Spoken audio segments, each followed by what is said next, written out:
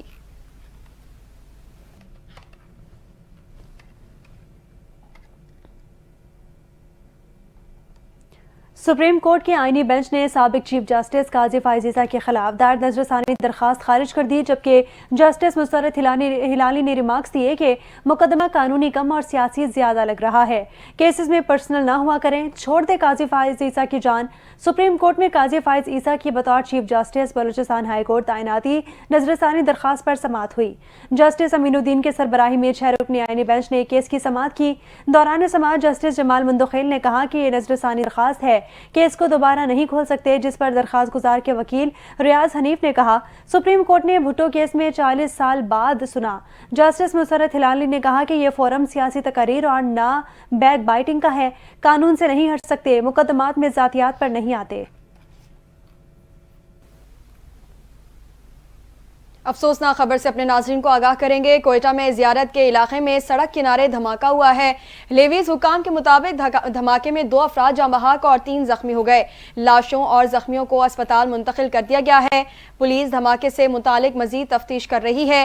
اس سے قبل کچھ روز قبل کوئٹہ ریلوے اسٹیشن پر خودکش حملہ ہوا تھا، جس میں 27 افراد جاں بحق اور 40 زخمی ہو گئے تھے۔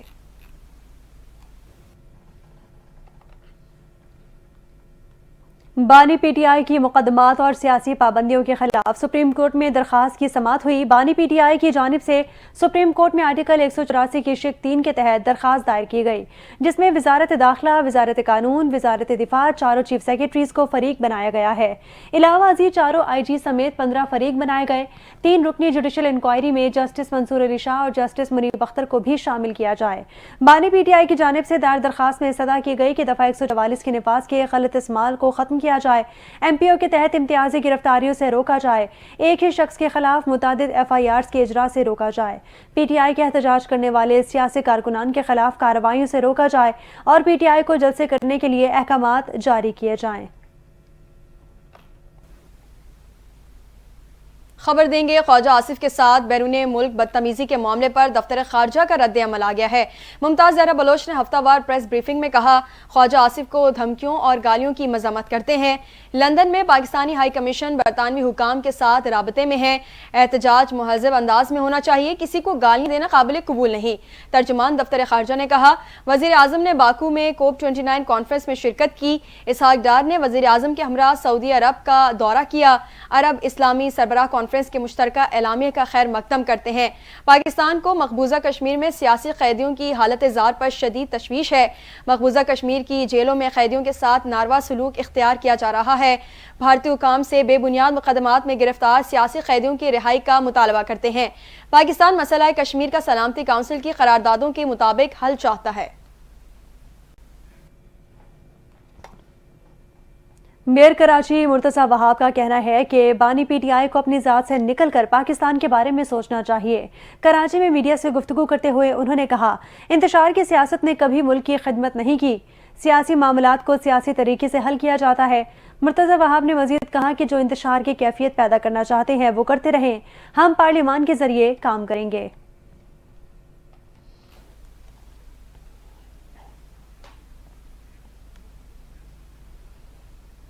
اور دوسری جانب سربراہ عوامی مسلم لیگ و سابق وفاقی وزیر شیخ رشید احمد کا کہنا ہے کہ یہ حکومت دھکے سے چلائی جا رہی ہے، کسی جگہ یہ دھکا ناکام ہوگا اور وہ دن زیادہ دور نہیں کہ حکومت ناکام ہو جائے گی۔ سابق وفاقی وزیر شیخ رشید احمد نے اسلام آباد کچہری میں میڈیا سے گفتگو میں کہا کہ آئی ایم ایف آئی ہوئی ہے اور اس سے مذاکرات خفیہ رکھے جا رہے ہیں، یہاں ہر چیز خفیہ ہوتی ہے، یہ خفیہ کھیلتے ہیں، خزانے کی حالت نہایت مخدوش ہے۔ ایک جملہ جو نواز شریف عموماً بولا کرتے تھے کہ پلے نہیں دھیلا تے کر دی میلا میلا، تو اب یہ ان پر خود لاگو ہوتی ہے۔ جہاں جاتے ہیں ان کو گالیاں پڑ رہی ہیں، ان کو لوگ نازیبا الفاظ سے یاد کرتے ہیں۔ اب جو سابقہ چیف جسٹس قاضی صاحب کے ساتھ ہوا، جو ان کے وزیروں اور نواز شریف صاحب کے ساتھ ہو رہا ہے، یہ بغیر سیکیورٹی کے پھر کے دکھائیں۔ پاکستان کی زمین ان کے لیے تنگ ہو گئی ہے۔ دوسری جانب سربراہ جے یو آئی مولانا فضل الرحمان نے لندن میں میڈیا سے گفتگو کرتے ہوئے جمہوریت کی کمزوری کے بارے میں اپنی گہری تشویش کا اظہار کر دیا۔ کہا کہ اس میں سیاستدانوں کا بڑا ہاتھ ہے۔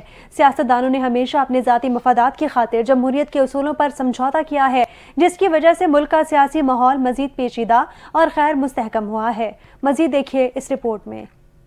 مولانا فضل الرحمان نے واضح طور پر کہا کہ سیاستدانوں کا کردار جمہوریت کی کمزوری میں بہت اہم ہے۔ سیاستدان ہمیشہ اپنے ذاتی فائدے کے لیے جمہوریت کو کچلنے کی کوشش کرتے ہیں، جس سے عوام کا اعتماد مزید ٹوٹتا ہے۔ جے یو آئی کے سربراہ نے لندن میں خواجہ آصف کے ساتھ پیش آنے والے افسوسناک واقعے کی شدید مذمت کی اور برطانیہ کی حکومت سے درخواست کی کہ وہ اس معاملے کو انصاف کے ساتھ حل کرے۔ ان کا کہنا تھا کہ اس طرح کے واقعات سے بین الاقوامی سطح پر ہمارے ملک کی عزت کو دھچکا لگتا ہے۔ مولانا فضل الرحمان نے واضح کر دیا کہ ان کی جماعت نہ تو امریکہ کی سیاست میں مداخلت کرتی ہے اور نہ ہی وہ کسی کو اپنے داخلی معاملات میں مداخلت کی اجازت دیتی ہے۔ کسی سیاستدان کو قید کرنے یا سیاسی انتقام کا نشانہ بنانے کے حق میں نہیں۔ انہوں نے بانی پی ٹی آئی کی رہائی کی کوششوں میں اپنے کسی بھی کردار سے لا تعلقی کا اظہار کر دیا۔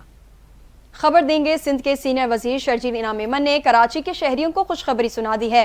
کراچی میں پریس کانفرنس کرتے ہوئے شرجیل میمن نے کہا، orange line B R T منصوبہ مکمل ہو چکا ہے، فری شٹل سروس فراہم کر دی ہے، اس وقت روڈ چیکنگ مہم شروع ہو چکی ہے۔ ریڈ لائن اور یلو لائن میگا پروجیکٹس ہیں، ریڈ لائن اور یلو لائن منصوبے پر تیزی سے کام ہو رہا ہے۔ دسمبر کے آخر میں گرین لائن بھی سندھ حکومت کے ہینڈ اوور ہو جائے گی۔ کراچی میں ٹریفک سسٹم بہتر کرنے کی کوشش کی جا رہی ہے۔ شرجیل میمن نے کہا، 115 گاڑیاں غیر رجسٹرڈ چل رہی تھیں، 13,044 گاڑیاں ٹیکس ڈیفالٹر تھیں، 1,65,506 روپے ٹیکس کی مد میں وصول کیا ہے۔ اسمبلی میں بل لے کر آئے ہیں جو اس وقت اسٹینڈنگ کمیٹی میں ہے۔ بل منظوری کے بعد کوئی بھی غیر رجسٹرڈ گاڑیاں سڑک پر نہیں آ سکیں گی۔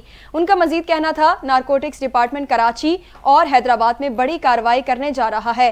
منشیات فروشوں کے خلاف آپریشن میں پولیس کے ساتھ رینجرز بھی شریک ہوگی۔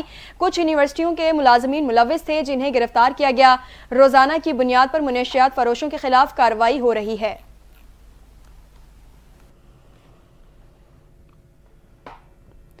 وزیر اطلاعات پنجاب اسما بخاری کا کہنا ہے کہ اڈیالہ جیل کا قیدی خونی انقلاب کے خواب دیکھ رہا ہے۔ اڈیالہ جیل کے قیدی کو جیل سے نکلنے کے لیے لاشوں کی ضرورت ہے۔ آئین میں کہاں لکھا ہے کہ ایک وزیر اعلیٰ ہر ماہ فیڈریشن پر چڑھائی کرے گا؟ وفاق پر حملے سے صوبے کی کون سی خدمت ہوتی ہے؟ جو پیسہ عوام کے فلاح و بہبود پر خرچ ہونا چاہیے تھا وہ جلسے اور احتجاج پر خرچ ہو رہا ہے۔ عدالت کو علی امین گنڈا پور سے عوام کے پیسوں کا بھی حساب لینا چاہیے۔ اسما بخاری نے مزید کہا کہ پچھلے 8 ماہ سے کے پی عوام کے لیے ایک بھی فلاح منصوبہ شروع نہ کر سکی۔ علی امین کو حکومتی امور کے لیے مریم نواز کے ویژن سے سبق سیکھنا چاہیے۔ پنجاب کے منصوبے کا کاپی کرنے کی اعلانات تو ہوتے ہیں، عملی کارکردگی صفر ہے۔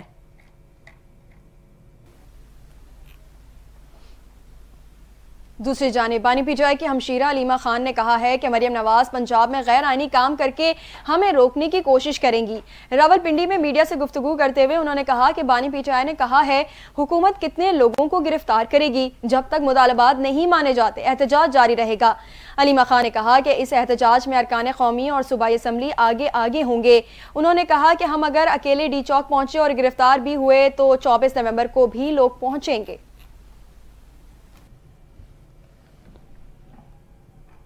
وزیر اعلیٰ خیبر پختونخوا علی امین گنڈا پور نے کہا ہے کہ اپنا حق لینے کے لیے دوبارہ اسلام آباد جائیں گے۔ پشاور میں میڈیا سے گفتگو کرتے ہوئے علی امین گنڈا پور نے کہا، آئین نے ہمیں احتجاج کا حق دیا ہے اور ہم اپنا حق لینے کے لیے دوبارہ اسلام آباد جائیں گے۔ انہوں نے کہا کہ یہ ظلم و بربریت کرتے ہیں مگر ہم اس کے عادی ہو چکے ہیں۔ یہ بار بار ہمارے راستے روکتے ہیں، شیلنگ کرتے ہیں اور ربڑ کی گولیوں کا استعمال کرتے ہیں۔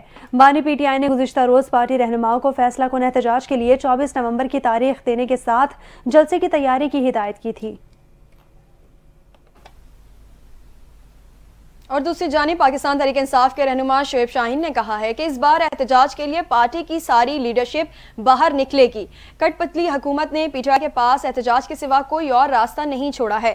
شعیب شاہین نے مزید کہا کہ پی ٹی آئی اپنے احتجاج کو کامیاب بنانے کے لیے حکمت عملی بنا رہی ہے۔ اس بار احتجاج کے لیے پی ٹی آئی کی ساری لیڈرشپ باہر نکلے گی۔ ایم ڈی کیٹ کا ٹیسٹ دوبارہ کب ہوگا؟ تاریخ کا اعلان ہو گیا۔ ٹیسٹ کے لیے رجسٹریشن میں امیدواران کی تعداد میں نمایاں کمی ہوئی ہے۔ ایم ڈی کیٹ ٹیسٹ رواں ماہ کرانے کا فیصلہ کر لیا گیا ہے۔ ذرائع نے بتایا کہ اسلام آباد میں ٹیسٹ کا انعقاد 24 نومبر کو ہوگا۔ اسلام آباد میں ایم ڈی کیٹ کے لیے 30 سے زائد امتحانی مراکز قائم ہوں گے، تاہم امیدواران کی دوبارہ رجسٹریشن کا عمل مکمل کر لیا گیا ہے۔ ذرائع نے بتایا کہ اسلام آباد میں ٹیسٹ کے لیے 17,597 امیدوار رجسٹرڈ ہیں۔ گزشتہ رجسٹریشن 53,105 طلباء ٹیسٹ نہیں دے رہے اور اس کے علاوہ 190 سے زائد نمبرز والے طلباء بھی ٹیسٹ نہیں دے رہے۔ خبر دیں گے وزیر اعلیٰ پنجاب مریم نواز شریف نے کہا ہے کہ ذیابطیس کی بڑھتی ہوئی شرح کے پیش نظر ہمیں اپنی زندگی میں مثبت تبدیلیاں لانا ہوں گی۔ ذیابطیس سے آگاہی کے عالمی دن پر پیغام میں وزیر اعلیٰ مریم نواز نے کہا کہ ذیابطیس کی بڑھتی ہوئی شرح تشویشناک ہے، شوگر کے مؤثر علاج اور مزید آگاہی کے لیے ٹھوس اقدامات اٹھانے کی ضرورت ہے۔ پنجاب بھر میں چیف منسٹر انسولین پروگرام شروع کرنے کا فیصلہ کیا گیا ہے۔ لاہور سمیت 3 اضلاع میں chief minister insulin for all pilot project شروع کیا جائے گا۔ مریم نواز نے کہا کہ ٹاپ 1 ذیابطیس کے مریض بچوں کو گھر میں ہی انسولین مہیا کی جائے گی۔ مریض بچوں کو انسولین کی فراہمی یقینی بنانے کے لیے خصوصی کارڈ بھی بنائے جائیں گے۔ حکومت پنجاب منظور شدہ کمپنی کولڈ چین اور دیگر ایس او پیز کے مطابق انسولین فراہم کرے گی۔ وزیر اعلیٰ نے کہا کہ ذیابطیس ٹائپ 1 کے مریض مخصوص ایپ یا ہیلپ لائن کے ذریعے اپلائی کر سکیں گے۔ ذیابطیس کی بڑھتی ہوئی شرح کے پیش نظر ہمیں اپنی زندگی میں مثبت تبدیلیاں لانا ہوں گی۔ موسم کا ذکر کرتے ہوئے آپ کو بتائیں محکمہ موسمیات کے مطابق مغربی ہواؤں کا سلسلہ آج سے ملک کے بالائی علاقوں میں داخل ہونے کا امکان ہے، جس کے باعث آج سے 15 نومبر تک اسلام آباد، راولپنڈی، پشاور میں تیز ہواؤں اور گرج چمک کے ساتھ بارش متوقع ہے، جبکہ 15 سے 16 نومبر کے دوران پہاڑی علاقوں پر بھی برف باری کا امکان ہے۔ اس کے علاوہ آج اور کل لاہور کے ساتھ ساتھ دیر، سوات، بٹگرام، ایبٹ آباد، مری، گلیات اور کشمیر میں بھی تیز ہواؤں اور گرج چمک کے ساتھ ہلکی بارش کا امکان ہے۔ محکمہ موسمیات نے بتایا کہ گلگت بلتستان میں بھی تیز ہواؤں اور گرج چمک کے ساتھ بارش متوقع ہے، جبکہ بارش سے اسلام آباد، کے پی اور بالائی پنجاب کے علاقوں میں اسموگ میں کمی ہوگی۔ محکمہ موسمیات کے مطابق بارشوں کے سلسلے سے فضائی آلودگی میں کمی اور ہوا کا معیار بہتر ہوگا، جبکہ بارشوں کے بعد پنجاب کے میدانی علاقوں میں شدید دھند کا امکان ہے۔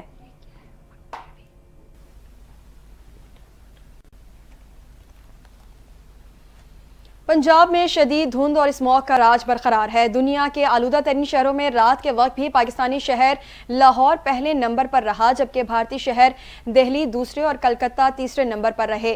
فضائی آلودگی کے بین الاقوامی ایئر کوالٹی انڈیکس میں لاہور 581 پارٹیکولیٹ میٹر، دہلی 549 اور کلکتہ 194 پارٹیکولیٹ میٹر ریکارڈ کیا گیا۔ شدید دھند اور اسموگ کے باعث موٹر وے M2 شیخ پورہ سے کوٹ مومن تک، M3 لاہور سے درخانہ تک اور موٹر وے M5 شیرشاہ سے ظاہر پیر تک بند کر دی گئی۔ حد نگاہ بہتر ہونے پر کئی مقامات سے موٹر وے کو کھول دیا گیا۔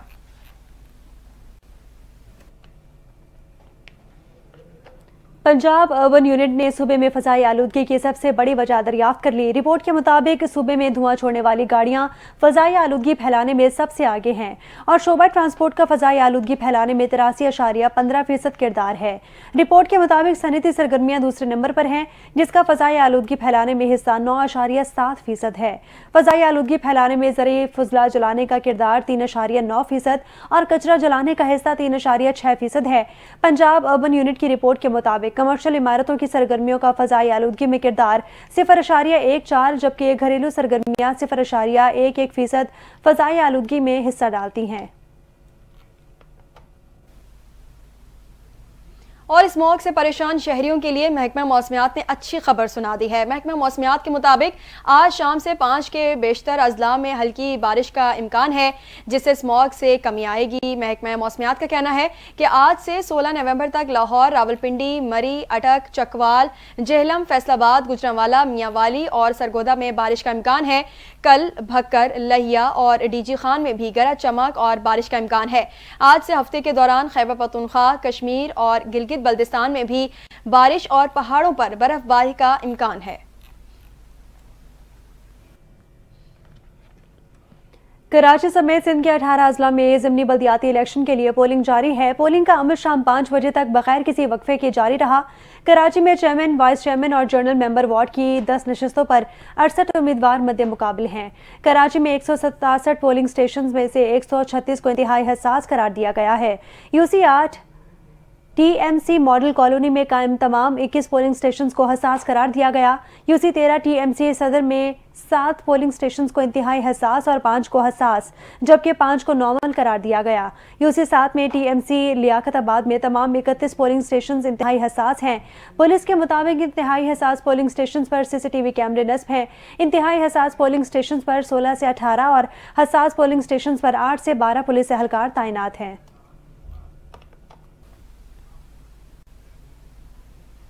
دیگر خبریں شامل کریں گے۔ رحیم یار خان پولیس کی کچے میں ڈاکوں کے خلاف کامیاب کارروائی، ڈاکٹر خالد محمود کو باحفاظت بازیاب کروا لیا گیا۔ ڈاکٹر خالد محمود نے DPO رحیم یار خان کو گلے لگا کر پولیس ٹیم کا شکریہ ادا کیا۔ DPO رضوان عمر گوندل نے بتایا کہ ڈاکٹر خالد کے اغوا میں ملوث ملزمان کو بھی حراست میں لے لیا ہے، جن سے مزید تفتیش جاری ہے۔ اغوا میں ملوث عناصر کو کیفرے کردار تک پہنچائیں گے۔ پولیس نے مقدمے میں ملزمان کو ٹریس کرنے کے لیے جدید ٹیکنالوجی، ہیومن انٹیلیجنس اور تمام تر پیشہ ورانہ صلاحیتوں کو بروئے کار لاتے ہوئے دن رات محنت کی۔ ڈاکٹر خالد محمود کو 21 اکتوبر کو رانی پور سندھ جاتے ہوئے راستے سے اغوا کیا گیا تھا۔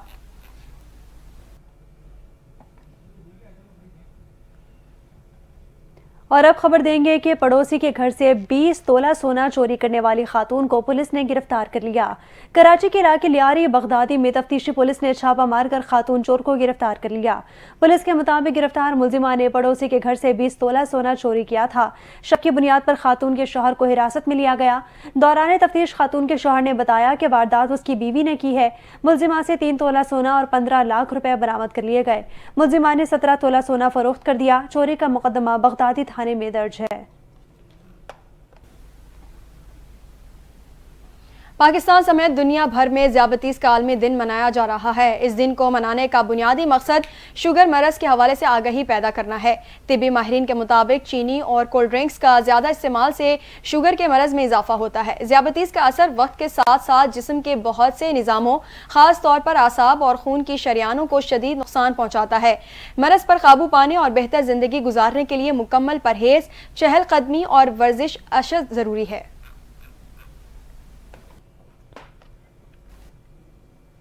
آگے بڑھتے ہوئے آپ کو بتائیں کہ ہمارا دھواں چکر لگاتا ہے کیا؟ وزیر اعلیٰ پنجاب مریم نواز کی جانب سے اسموگ کے معاملے پر بھارت کو خط لکھنے کا عندیہ دیے جانے پر بھارتی پنجاب کے وزیر اعلیٰ نے دلچسپ رد عمل دے دیا۔